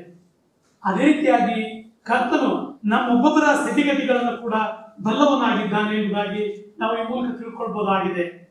ಯಾವುದೇ ಪರಿಸ್ಥಿತಿಯನ್ನ ನಾವು ದಾಟಿ ಹೋಗ್ತಿದ್ರು ಕೂಡ, ಜೀವನದ ಎಂಥ ಸ್ಥಿತಿಗತಿಗಳನ್ನ ನಾವು ಹಾದು ಹೋಗ್ತಾ ಇದ್ರು ಕೂಡ ಆತನು ನಮ್ಮನ್ನ ಬಲ್ಲವನಾಗಿದ್ದಾನೆ, ನಮ್ಮನ್ನ ಆತನು ನೆನಪು ಮಾಡಿಕೊಳ್ಳುವಂತವನಾಗಿದ್ದಾನೆ ಎಂಬುದನ್ನ ನಾವು ತಿಳ್ಕೊಳ್ಬೇಕಾಗಿದೆ ಪ್ರಿಯರೇ. ಆತನು ನಮ್ಮನ್ನ ಆತ್ಮೀಕವಾಗಿ ಗ್ರಹಿಸಿಕೊಳ್ಳುವಂತವನು, ನೋಡುವಂತವನಾಗಿದ್ದಾನೆ. ಅಷ್ಟು ಮಾತ್ರ ಅಲ್ಲ, ಆತನು ನಮ್ಮ ನಮ್ಮ ಸಂಗಡಲೇ ಇದ್ದು ನಮ್ಮನ್ನ ನಡೆಸುವಂತವನಾಗಿದ್ದಾನೆ ಎಂಬುದನ್ನ ನಾವು ಗ್ರಹಿಸಿಕೊಳ್ಳಬಹುದಾಗಿದೆ ಪ್ರಿಯರೇ. ಫಿಲಿಪ್ಪನು ನಿನ್ನನ್ನು ಕರೆಯುವುದಕ್ಕಿಂತ ಮುಂಚೆ ನೀನು ಆ ಅಂಜೂರದ ಮರದ ಕೆಳಗೆ ಇದ್ದಾಗ ನಿನ್ನನ್ನು ನೋಡಿದೆನು ಎಂಬಂತ ಈ ಒಂದು ಕರ್ತನಾದ ಯೇಸು ಕ್ರಿಸ್ತನ ಮಾತು ಮುಂದೆ ನತಾನಿಯಲ್ನ ಜೀವಿತದಲ್ಲಿ ಒಂದು ದೊಡ್ಡ ಬದಲಾವಣೆಯನ್ನ ತರುವಂತದ್ದಾಗಿದೆ ಪ್ರಿಯರೇ. ಅವರು ಕರ್ತನಾದ ಯೇಸು ಕ್ರಿಸ್ತನನ್ನ ಗುರುವೇ ನೀನು ದೇವಕುಮಾರನೇ ಸರಿ ಎಂಬುದಾಗಿ ಹೇಳುವಂತ ಸಂಗತಿಯನ್ನು ನಾವು ನೋಡ್ತೇವೆ. ಹಾಗಾದ್ರೆ ಕರ್ತನು ನಮ್ಮನ್ನು ಎಂದಿಗೂ ಕೈ ಬಿಡುವುದಿಲ್ಲ, ಆತನು ನಮ್ಮನ್ನು ಎಂದಿಗೂ ತೊರೆಯುವುದಿಲ್ಲ, ಆತನು ನಮ್ಮ ಎಂಥ ಪರಿಸ್ಥಿತಿಯಲ್ಲಿಯೂ ಕೂಡ ನಮ್ಮ ಜೊತೆಯಲ್ಲೇ ಇದ್ದಾನೆ ಎಂಬಂತ ಸಂಗತಿಯನ್ನ ನಾವು ನೋಡುವಾಗ ನಾವು ಆ ತೋಮನ ಒಂದು ಜೀವಿತವನ್ನು ಕೂಡ ನಾವು ನಡೆಸಿಕೊಳ್ಬೇಕಾಗಿದೆ. ಅವನು ಕರ್ತನಾದ ಯೇಸು ಕ್ರಿಸ್ತನ ಕುರಿತಾಗಿ ಎಷ್ಟೆಲ್ಲ ಅವನ ಜೊತೆ ಸಹೋದರರು ಹೇಳಿದ್ರು ಕೂಡ ನಾನು ಆತನ ಗಾಯಗಳಲ್ಲಿ, ಆತನ ಕೈಗಳಲ್ಲಿ, ಆತನ ಪಕ್ಕೆಯಲ್ಲಿ ಕೈಯನ್ನ ಹಾಕದೆ ಹೋದ್ರು, ಆತನ ಬೆರಳಿನ ಕೈಗಳ ಗಾಯದಲ್ಲಿ ನನ್ನ ಬೆರಳನ್ನ ಹಾಕದೆ ಹೋದ್ರೆ ನಾನು ಆತನನ್ನು ನಂಬುವುದೇ ಇಲ್ಲ ಎಂಬಂತ ಒಂದು ಅಪನಂಬಿಕೆ, ಒಂದು ಜೀವಿತವನ್ನು ನಾವು ತೋರಿಸುವುದನ್ನ ನಾವು ನೋಡ್ತೇವೆ. ಆದರೆ ಕಾಲಕ್ರಮೇಣ ಕರ್ತನಾದ ಯೇಸು ಕ್ರಿಸ್ತನು ಆತನು ಮರಣವನ್ನ ಜಯಿಸಿ ಎದ್ದಂತವನು, ಆತನು ನಿಮಗೆ ಸಮಾಧಾನವಾಗಲಿ ಎಂಬುದಾಗಿ ಅವರ ಮಧ್ಯದಲ್ಲಿ ಆತನು ಪ್ರವೇಶ ಮಾಡಿ ಹೇಳುವಂತಹ ಸಂಗತಿಯನ್ನ ನಾವು ನೋಡ್ತೇವೆ. ಆನಂತರ ತೋಮನು ಒಂದು ದಿನ ಇದ್ದಂತಹ ದಿನದಲ್ಲಿಯೂ ಕೂಡ ತೋಮನಿಗೆ ನಿನ್ನ ಕೈಗಳನ್ನ ಚಾಚು, ನನ್ನ ಗಾಯದಲ್ಲಿ ಹಾಕು, ನನ್ನ ಪಕ್ಕೆಯಲ್ಲಿ ಹಾಕು, ಮುಟ್ಟಿ ನೋಡು ಎಂಬುದಾಗಿ ಅವನಿಗೆ ಒಂದು ವಿಶೇಷವಾದಂತ ಅವಕಾಶವನ್ನ ಕರ್ತನು ತರುವಂತದ್ದನ್ನ ನಾವು ನೋಡ್ತೇವೆ ಪ್ರಿಯರೇ. ನಾವೆಷ್ಟು ಮಾತ್ರಕ್ಕೂ ಕೈ ಬಿಡಲ್ಪಟ್ಟಂತವರಲ್ಲ, ನಾವೆಷ್ಟು ಮಾತ್ರಕ್ಕೂ ತೊರೆಯಲ್ಪಟ್ಟಂತವರಲ್ಲ. ನಾವು ಯಾವಾಗಲೂ ಆತನ ಬಳಿಗೆ ಬರಬೇಕೆಂಬುದು ದೇವರ ಉದ್ದೇಶವಾಗಿದೆ ಪ್ರಿಯರೇ. ನಮ್ಮನ್ನ ಯಾವಾಗಲೂ ಆತನು ಹುಡುಕುವಂತವನೇ ಆಗಿದ್ದಾನೆ. ನಮ್ಮ ಈ ಲೋಕದ ಒಂದು ಪ್ರಯಾಣದಲ್ಲಿ ಅನೇಕ ಬಾರಿ ನಾವು ಮನಗುಂದಿದವರಾದರೂ ಕೂಡ, ಕೈ ಬಿಡಲ್ಪಟ್ಟವರಾದರೂ ಕೂಡ, ಒಂದು ವೇಳೆ ಹಿಂಜಾರಿ ಹೋಗುವುದಕ್ಕೆ ಅನೇಕ ಸಂದರ್ಭಗಳು ನಮ್ಮನ್ನ ಬಾಧಿಸಿದ್ರು ಕೂಡ ಕರ್ತನು ನಮ್ಮನ್ನ ಯಾವಾಗಲೂ ನೋಡುವಂತವನಾಗಿದ್ದಾನೆ. ಆತನು ನಮ್ಮ ಸಂಗಡ ಯಾವಾಗಲೂ ಇರುವಂತವನೇ ಆಗಿದ್ದಾನೆ. ಇವನು ನಿಜವಾದ ಇಸ್ರಾಯೇಲ್ ಎಂಬುದಾಗಿ ನಮ್ಮ ಕುರಿತಾಗಿ ಹೇಳುವಂತವನಾಗಿದ್ದಾನೆ. ನಮ್ಮನ್ನ ಆತನು ಬಲ್ಲವನಾಗಿದ್ದಾನೆ ಪ್ರಿಯರೇ. ಆಮೇಲೆ ತೋಮನು ಹೇಳುವಂತಹ ಮಾತು ನನ್ನ ದೇವರು ನನ್ನ ಕರ್ತನು ಎಂಬುದಾಗಿ ಅರಿಕೆ ಮಾಡುವಂತದ್ದನ್ನ ನಾವು ನೋಡ್ತೇವೆ. ಅದೇ ರೀತಿಯಾಗಿ ಇಲ್ಲಿ ಕೂಡ ನತಾನಿಯೇಲನು ನೀನು ದೇವಕುಮಾರನೇ ಸರಿ ಎಂಬುದಾಗಿ ಕರ್ತನನ್ನ ದೇವಕುಮಾರನು ಎಂಬುದಾಗಿ ತನ್ನ ಬಾಯಿಂದ ಅರಿಕೆ ಮಾಡುವಂತದ್ದನ್ನ ನಾವು ನೋಡ್ತೇವೆ. ಅಷ್ಟು ಮಾತ್ರ ಅಲ್ಲ, ನೀನು ಇಸ್ರಾಯೇಲರ ಅರಸನು ಎಂಬುದಾಗಿ ಅರಿಕೆ ಮಾಡುವಂತದ್ದನ್ನ ನಾವು ನೋಡ್ತೇವೆ. ನಾವು ಕೀರ್ತನೆಗಳ ಗ್ರಂಥದಲ್ಲಿ 139ನೇ ಅಧ್ಯಾಯ 1 ಮತ್ತು 2ನೇ ವಚನದಲ್ಲಿ ನಾವು ನೋಡುವಾಗ, ಯೆಹೋವನೇ ನೀನು ನನ್ನನ್ನ ಪರೀಕ್ಷಿಸಿ ತಿಳಿದುಕೊಂಡಿದ್ದಿ, ನನ್ನ ನಡತೆ ಎಲ್ಲ ನಿನಗೆ ಗೋಚರವಾಗಿದೆ ಎಂಬುದಾಗಿ ಭಕ್ತರು ಬರೆಯುವಂತದ್ದನ್ನ ನಾವು ನೋಡ್ತೇವೆ. ನಮ್ಮೆಲ್ಲಾ ನಡೆ ನುಡಿ, ನಮ್ಮೆಲ್ಲಾ ಸ್ಥಿತಿಗತಿಗಳು ಆತನಿಗೆ ಎಲ್ಲವೂ ಗೋಚರವಾಗಿದೆ, ನಮ್ಮನ್ನ ಪರೀಕ್ಷಿಸಿ ತಿಳ್ಕೊಂಡವನಾಗಿದ್ದಾನೆ ಎಂಬುದಾಗಿ ನಾವು ನೋಡ್ತೇವೆ. ಅದೇ ಒಂದು ಅಧ್ಯಾಯದಲ್ಲಿ 23-24ನೇ ವಚನದಲ್ಲಿ ಕೂಡ ಅಲ್ಲಿ ಒಂದು ಪ್ರಾರ್ಥನೆಯನ್ನು ನಾವು ನೋಡ್ತೇವೆ. ದೇವ, ನನ್ನನ್ನು ಪರೀಕ್ಷಿಸಿ ನನ್ನ ಹೃದಯವನ್ನ ತಿಳಿದುಕೋ, ನಾನು ಕೇಳಿನ ಮಾರ್ಗದಲ್ಲಿ ಇದ್ದೇನೋ ಇರುತ್ತೇನೋ ಏನೋ ನೋಡಿ ಸನಾತನ ಮಾರ್ಗದಲ್ಲಿ ನನ್ನನ್ನ ನಡೆಸು ಎಂಬುದಾಗಿ ಭಕ್ತನ ಪ್ರಾರ್ಥನೆಯನ್ನು ನಾವು ನೋಡ್ತೇವೆ ಪ್ರಿಯರೇ. 139ನೇ ಕೀರ್ತನೆಯಲ್ಲಿ ಈ ರೀತಿಯಾಗಿ ಭಕ್ತನು ಒಂದು ವೇಳೆ ನಾನು ತಪ್ಪಿ ಹೋಗ್ತಾ ಇದ್ದೇನೋ, ನಾನು ಒಂದು ವೇಳೆ ಎಡಕ್ಕಾಗಲಿ ಬಲಕ್ಕಾಗಲಿ ಓರೆ ಆಗ್ತಾ ಇದ್ದೇನೋ ನೋಡಿ ಸನಾತನ ಮಾರ್ಗದಲ್ಲಿ ನನ್ನನ್ನ ನಡೆಸು ಎಂಬುದಾಗಿ ಭಕ್ತನು ಕೇಳಿಕೊಳ್ಳುವಂತದ್ದನ್ನ ನಾವು ನೋಡ್ತೇವೆ ಪ್ರಿಯರೇ. ನಮ್ಮನ್ನ ನಾವು ಪರೀಕ್ಷೆ ಮಾಡ್ಕೊಳ್ಬೇಕಾಗಿದೆ. ಕ್ರಿಸ್ತಿಯ ಜೀವಿತದಲ್ಲಿ ಸೆಲ್ಫ್ ಎಕ್ಸಾಮಿನೇಷನ್ ಬಹಳ ಪ್ರಾಮುಖ್ಯವಾದದ್ದಾಗಿದೆ ಪ್ರಿಯರೇ. ಆದ್ರಿಂದ ನಾವು ಎಫೆಸದವರಿಗೆ ಬರೆದ ಪತ್ರಿಕೆ 1ನೇ ಅಧ್ಯಾಯದ 4ನೇ ವಚನದಲ್ಲಿ ನಾವು ನೋಡ್ತೇವೆ, ನಾವು ಪ್ರೀತಿಯಲ್ಲಿ ನಡೆದು ಆತನ ಸನ್ನಿಧಿಯಲ್ಲಿ ಪರಿಶುದ್ಧರು ದೋಷವಿಲ್ಲದವರು ಆಗಿರಬೇಕೆಂದು ಕರ್ತನು ನಮ್ಮನ್ನು ಜಗದೋತ್ಪತ್ತಿಗಿಂತ ಮುಂಚೆ ಕ್ರಿಸ್ತನಲ್ಲಿ ಆರಿಸಿಕೊಂಡಂತಹ ಸಂಗತಿಯನ್ನ ನಾವು ಈ ವಾಕ್ಯ ಭಾಗದಲ್ಲಿ ನಾವು ನೋಡ್ತೇವೆ. ಅಂಜೂರದ ಮರದ ಕೆಳಗೆ ಇದ್ದಂತ ನತಾನಿಯೇಲನನ್ನ ಬಲ್ಲಂತ ದೇವರು, ಅವನನ್ನ ಕಂಡುಕೊಂಡಂತ ಕರ್ತನು ಅವನು ನಮ್ಮನ್ನು ಕೂಡ ಹುಡುಕಿ ಪ್ರೀತಿ ಮಾಡಿದವನಾಗಿದ್ದಾನೆ. ಜಗದೋತ್ಪತ್ತಿಗಿಂತ ಮುಂಚೆ ಕ್ರಿಸ್ತನಲ್ಲಿ ಆತನು ನಮ್ಮನ್ನ ಆರಿಸಿಕೊಂಡವನಾಗಿದ್ದಾನೆ. ನಾವು ಕರ್ತನ ಬೆಳಿಗ್ಗೆ ಬರ್ಲಿಕ್ಕಾಗುವಂತೆ ಆತನು ತನ್ನ ಪ್ರಾಣ ಕೊಟ್ಟು ತನ್ನ ಪರಿಶುದ್ಧ ರಕ್ತವನ್ನೇ ಸುರಿಸಿ ನಾವು ಪ್ರೀತಿಯಲ್ಲಿ ನಡೆದು ಆತನ ಸನ್ನಿಧಿಯಲ್ಲಿ ಪರಿಶುದ್ಧರು ದೋಷವಿಲ್ಲದವರು ಆಗಿರಬೇಕೆಂಬಂತ ಒಂದು ಮಹತ್ತರವಾದಂತ ಉದ್ದೇಶದಿಂದ ಆತನು ನಮ್ಮನ್ನ ಆರಿಸಿಕೊಂಡವನಾಗಿದ್ದಾನೆ. ಪ್ರಿಯರೇ, ಜಗದೋತ್ಪತ್ತಿಗಿಂತ ಮುಂಚೆ ಆತನು ನಮ್ಮನ್ನ ಕ್ರಿಸ್ತನಲ್ಲಿ ಆರಿಸಿಕೊಂಡಿದ್ದಾನೆ ಎಂಬುದಾಗಿ ನಾವು ನೋಡ್ತೇವೆ. ಯಾಕೆ ಆತನು ನಮ್ಮನ್ನ ಆರಿಸಿಕೊಂಡನು, ಯಾಕಕ್ಕಾಗಿ ನಮಗೋಸ್ಕರ ತನ್ನ ಪ್ರಾಣ ಕೊಟ್ಟನು? ನಾವು ಎರಡನೇ ತಿಮೋಥೆ ಆ ಪತ್ರಿಕೆ 1ನೇ ಅಧ್ಯಾಯದ 9ನೇ ವಚನದಲ್ಲಿ ನಾವು ನೋಡುವಾಗ ಆತನು ಯಾವುದೇ ಕಾರಣಕ್ಕೂ ನಮ್ಮ ಒಳ್ಳೆತನವನ್ನಾಗಲಿ ನಮ್ಮ ಸುಕೃತ್ಯವನ್ನಾಗಲಿ ನೋಡಿ ನಮ್ಮನ್ನ ಆರಿಸಿಕೊಂಡಿಲ್ಲ ಪ್ರಿಯರೇ. ಬದಲಾಗಿ ಆತನ ಒಂದು ಅನಾದಿ ಕಾಲದ ಸಂಕಲ್ಪ ಏನಂದ್ರೆ ಒಬ್ಬನಾದ್ರೂ ನಾಶವಾಗಿದೆ, ಎಲ್ಲರೂ ನಿತ್ಯ ಜೀವವನ್ನ ಪಡ್ಕೊಳ್ಬೇಕೆಂಬುದು ಆತನ ಉದ್ದೇಶವಾಗಿದೆ. ಅದಕ್ಕಾಗಿ ಆತನು ಜಗದೋತ್ಪತ್ತಿಗಿಂತ ಮುಂಚೆ ನಮ್ಮನ್ನ ಆರಿಸಿಕೊಂಡನು ಎಂಬುದಾಗಿ ನಾವು ನೋಡ್ತೇವೆ. ಆ 9ನೇ ವಚನದಲ್ಲಿ 2 ತಿಮೋಥೆ 1:9 ಆತನು ನಮ್ಮ ಸುಕೃತ್ಯಗಳನ್ನು ನೋಡಿದ್ದರಿಂದಲ್ಲ, ತನ್ನ ಸಂಕಲ್ಪವನ್ನು ಅನುಸರಿಸಿ ಕೃಪೆಯಿಂದಲೇ ನಮ್ಮನ್ನ ರಕ್ಷಿಸಿ ಪರಿಶುದ್ಧರಾಗುವುದಕ್ಕೆ ನಮ್ಮನ್ನ ಕರೆದನು ಎಂಬುದಾಗಿ ನಾವು ನೋಡ್ತೇವೆ ಪ್ರಿಯರೇ. ನಮ್ಮ ಒಳ್ಳೆತನದಿಂದಲ್ಲ, ನಮ್ಮ ದಾನ ಧರ್ಮಗಳಿಂದಲ್ಲ, ನಮ್ಮ ಪುಣ್ಯಕ್ರಿಯೆಗಳಿಂದ ನೋಡಿದ್ದರಿಂದಲ್ಲ, ಬದಲಾಗಿ ತನ್ನ ಕೃಪೆಯನ್ನೇ ಆಧಾರ ಮಾಡಿಕೊಂಡನು. ತನ್ನ ಕೃಪೆಯಿಂದ ನಮ್ಮನ್ನ ರಕ್ಷಿಸಿ ಪರಿಶುದ್ಧರಾಗುವುದಕ್ಕೆ ನಮ್ಮನ್ನ ಕರೆದನು ಎಂಬುದಾಗಿ ನಾವು ನೋಡ್ತೇವೆ. ನಾವು ಮುಂದೆ 49ನೇ ವಚನದಲ್ಲಿ ಕೂಡ ನಾವು ನೋಡುವಾಗ ಆ ನತಾನಿಯೇಲನ ಆ ಒಂದು ದುಃಖದ ಸ್ಥಿತಿಯಲ್ಲಿಯೂ ಕೂಡ ಅಂಜೂರದ ಮರದ ಕೆಳಗೆ ಅವನು ಆಲೋಚನಾ, ಒಂದು ಚಿಂತೆ, ಒಂದು ದುಃಖ ಅವನಲ್ಲಿ ಇದ್ದಾಗಲೂ ಕೂಡ ಅವನನ್ನ ಅಂಜೂರದ ಮರದ ಕೆಳಗೆ ಕಂಡಂತ ಕರ್ತನು ಕೀರ್ತನೆ 102ನೇ ಅಧ್ಯಾಯದ 1 ಮತ್ತು 2ರಲ್ಲಿ ಹೇಳಿರುವಂತೆ, ಯೆಹೋವನೇ ನನ್ನ ಪ್ರಾರ್ಥನೆಯನ್ನು ಕೇಳು, ನನ್ನ ಕೂಗು ನಿನಗೆ ಮುಟ್ಟಲಿ, ನನ್ನ ಕಷ್ಟದಲ್ಲಿ ವಿಮುಖನಾಗಬೇಡ, ನನ್ನ ಮೊರೆಗೆ ಕಿವಿಗೊಡು ಎಂಬ ಅವನ ಒಂದು ಮನಸ್ಸಿನ ಪ್ರಾರ್ಥನೆ. ಭಕ್ತನು ಇಲ್ಲಿ 102ನೇ ಕೀರ್ತನೆಯಲ್ಲಿ ಬರೆದಿರುವಂತೆ ದೇವರು ಅವನ ಒಂದು ಮೊರೆಯನ್ನ, ಅವನ ಮನಸ್ಸಿನ ಚಿಂತೆಯನ್ನ, ಆಲೋಚನೆಯನ್ನ ಬಲ್ಲವನಾಗಿ ಅಲ್ಲಿ ಅವನಿಗಾಗಿ ಅವನನ್ನ ನಾನು ನಿನ್ನನ್ನ ಅಂಜೂರದ ಮರದ ಕೆಳಗೆ ನೋಡಿದ್ದೇನೆ ಎಂಬುದಾಗಿ ಹೇಳುವಂತದ್ದನ್ನ ನಾವು ನೋಡ್ತೇವೆ. ಫಿಲಿಪ್ಪನು ನಿನ್ನನ್ನ ಕರೆಯೋದಕ್ಕಿಂತ ಮುಂಚೆ ನಾನು ನಿನ್ನನ್ನ ಬಲ್ಲೆ ಎಂಬುದಾಗಿ. ಹಾಗಾದ್ರೆ ನಾವೆಷ್ಟೇ ಮರೆಯಾಗಿದ್ರು ಕೂಡ ನಮ್ಮನ್ನ ದೇವರು ಬಲ್ಲವನೇ ಆಗಿದ್ದಾನೆ. ನೀನು ನನ್ನನ್ನ ಹೇಗೆ ಬಲ್ಲೆ ಎಂಬಂತ ಪ್ರಶ್ನೆಯ ಮೂಲಕವಾಗಿ ಆ ದೇವರ ಒಂದು ಚಿತ್ತವನ್ನ, ದೇವರ ಮನಸ್ಸಿನ ಆಲೋಚನೆಗಳನ್ನ ನತಾನಿಯೇಲನು ಗ್ರಹಿಸಿಕೊಂಡದನ್ನ ನಾವು ನೋಡ್ತೇವೆ ಪ್ರಿಯರೇ. ಆ ಪ್ರಾರ್ಥನೆಯಲ್ಲಿ ಹೇಳುವ ಹಾಗೆ, ನನ್ನ ಕೂಗು ನಿನಗೆ ಮುಟ್ಟಲಿ, ನನ್ನ ಕಷ್ಟದಲ್ಲಿ ನನಗೆ ವಿಮುಖನಾಗಬೇಡ, ನನ್ನ ಮೊರೆಗೆ ಕಿವಿಗೊಡು ಎಂಬಂತ ರೀತಿಯಲ್ಲಿ ನತಾನಿಯೇಲನು ಕರ್ತನನ್ನ ಹುಡುಕಿದ್ದನ್ನ ನಾವು ನೋಡ್ತೇವೆ.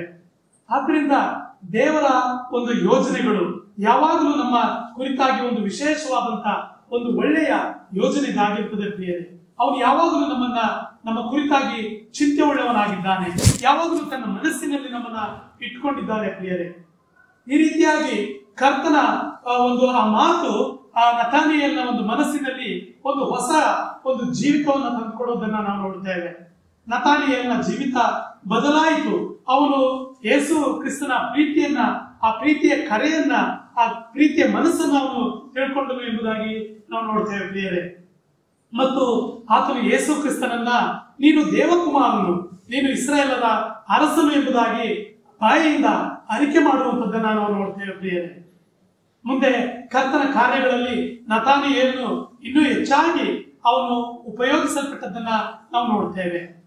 ಅಲ್ಲಿ ನಾವು ಆ ಒಂದು ಕರೆಯಲ್ಪಟ್ಟಂತ ನಾವುಗಳು ಕೂಡ ಅವನ ಕರೆಗೆ, ಅವನ ಸ್ವರಕ್ಕೆ ಕಿವಿ ಕೊಟ್ಟವರಾಗಿ, ಅವನ ಸ್ವರವನ್ನ ಗ್ರಹಿಸಿಕೊಂಡವರಾಗಿ ಅವನನ್ನ ಹಿಂಬಾಲಿಸಿ ನಡೆಯುವಂತ ಒಂದು ಕ್ರಿಸ್ತಿಯ ಜೀವಿತ ನಮ್ಮದಾಗಿದೆ ಪ್ರಿಯರೇ. ನತಾನಿಯೇಲನು ತನ್ನನ್ನ ತಾನು ತಗ್ಗಿಸಿಕೊಂಡವನಾಗಿ ನೀನು ಯಹೂದ್ಯರ ಅರಸನು ನೀನು ದೇವಕುಮಾರನು ಎಂಬುದಾಗಿ ಅರಿಕೆ ಮಾಡಿದಂತೆ ಕರೆಯಲ್ಪಟ್ಟಂತ ನಾವು ಕೂಡ ಆತನ ಒಂದು ದಿವ್ಯವಾದಂತ ಆತನ ಒಂದು ಮಹಿಮೆಯ ಆ ಗುರುತನ್ನು ನಾವು ಕಂಡುಕೊಂಡು ನಾವು ಆತನನ್ನ ಹಿಂಬಾಲಿಸಿ ನಡ್ಕೊಳ್ಬೇಕಾಗಿದೆ ಪ್ರಿಯರೇ. ಆತ ನಮ್ಮನ್ನು ಎಂದಿಗೂ ಕೈ ಬಿಡುವುದಿಲ್ಲ, ಆತ ನಮ್ಮನ್ನು ಎಂದಿಗೂ ತೊರೆಯುವುದಿಲ್ಲ. ಆತನು ನಮ್ಮ ನಿತ್ಯ ಜೀವದ ನಿರೀಕ್ಷೆಯಾಗಿದ್ದಾನೆ, ಆತ ನಮಗೆ ಒಳ್ಳೆಯ ಕುರುಬನಾಗಿದ್ದಾನೆ ಎಂಬುದನ್ನು ನಾವು ಗ್ರಹಿಸಿಕೊಳ್ಬೇಕಾಗಿದೆ ಪ್ರಿಯರೇ.